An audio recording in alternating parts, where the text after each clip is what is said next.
الوفاء ما عاد عادة، صار استثناء، صار عملة نادرة في زمن تبدلت فيه القلوب بسرعة، وتغيرت فيه الوجوه كلما تغيرت الظروف.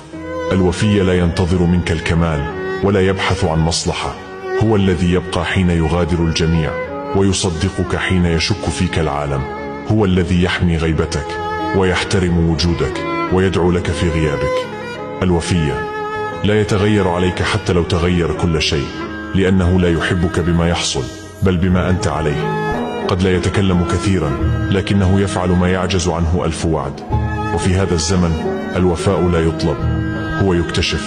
وإن وجدت إنسانا وفيا تمسك به، فبعض القلوب لا تتكرر، وبعض الناس وجودهم أمان لا يعوض.